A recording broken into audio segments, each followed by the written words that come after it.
Hello, I'm Bartling, and I certainly hope that you and yours are having yourself that brighter summer day.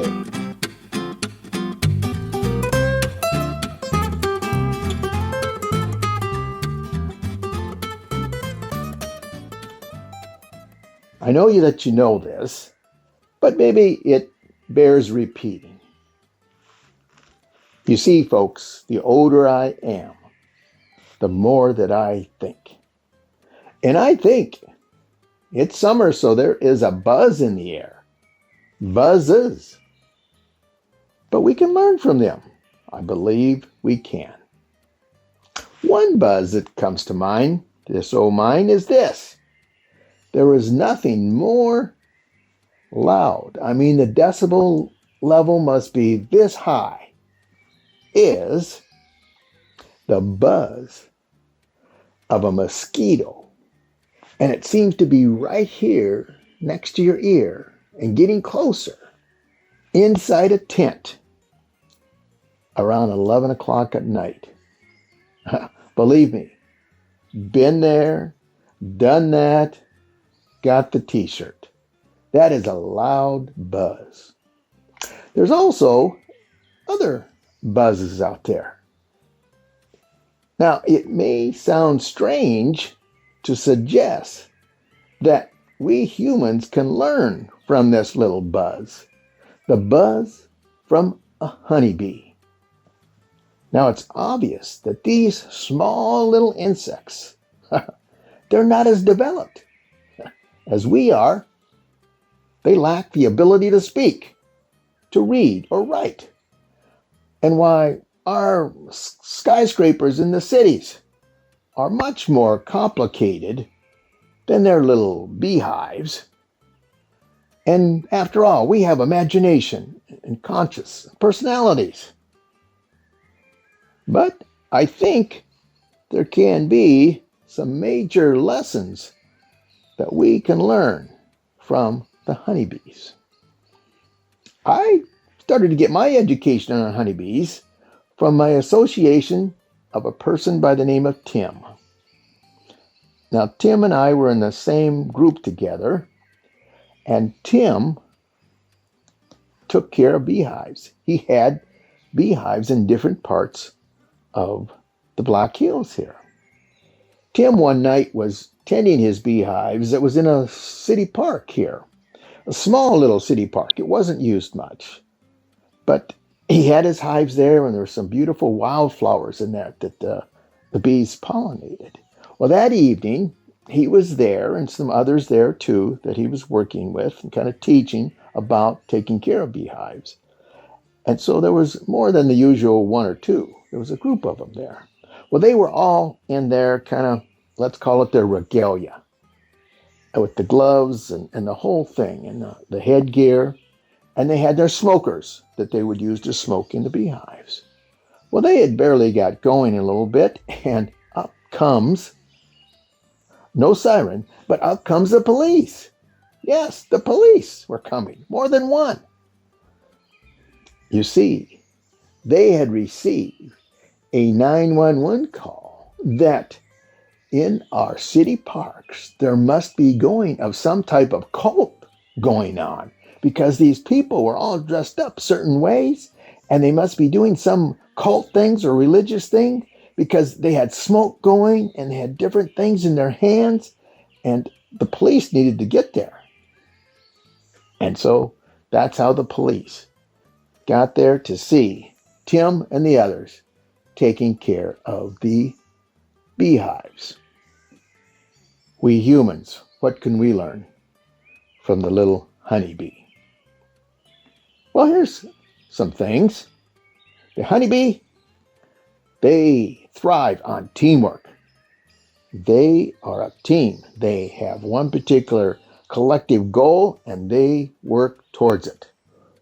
They do good. They pollinate all those flowers and other things, such as corn. They pollinate the corn. That pollination does good. They do get a reward for that. Indeed, they do. You know, I have allergies. When I lived East River here, I would sneeze all the time and watery eyes. But I moved here. I start taking uh, bee pollen in this area, and I don't have allergies anymore. None at all. They do good. They pollinate. They're efficient. They don't multitask. No, they have one job and they stick to it. In that collective teamwork, they are different jobs, but they do not multitask. They live within their means. That beehive is so big because of the number of bees that are there. As there are more bees, then the beehive will grow. Not before that time. They live within their means, both of space and the storage of food for those in that space. They live within their means. They evolve. They adapt to the change. They evolve. When I lived in northeast Nebraska, there was a gentleman there, and he brought beehives from Missouri up to Nebraska. And then at a certain time of the year, he would load up those hives and he would take them to Missouri. Those bees adapted to the different foliage in those different areas. They evolved. Well, a bee will seize the day. During that daylight, the job of that bee will be number one, get out there and go to all the different flowers. And they learn from the flowers, such as this particular flower, its coloration, its scent, it may give off more of what they need. And so they will keep that in their little memory bank. If that flower does not, they will also keep that in that little memory bank so they can be more efficient in their job. You heard the phrase, I'm as busy as a bee. Busy as a bee. High bar set for work. High work ethic. They communicate well. That bee that found that flower, that gave off what they needed, they will communicate that to the other bees. And in fact, they will then give them a type of a GPS on how to get back there efficiently to those flowers to get more. Same token, if there's a flower over here that does not give good nectar, they will then let them know of that too. They communicate well.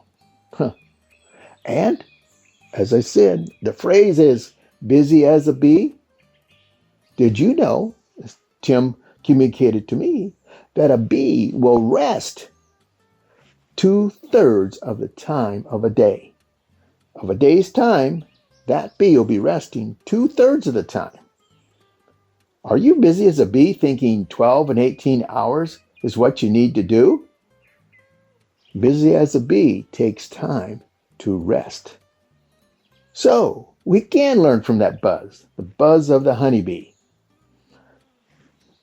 Teamwork. Be efficient. Communicate well. Helps with that efficiency. Seize the day. Have your focus on what the day's work brings you. Set your bar high of the work ethic that you will do day in and day out.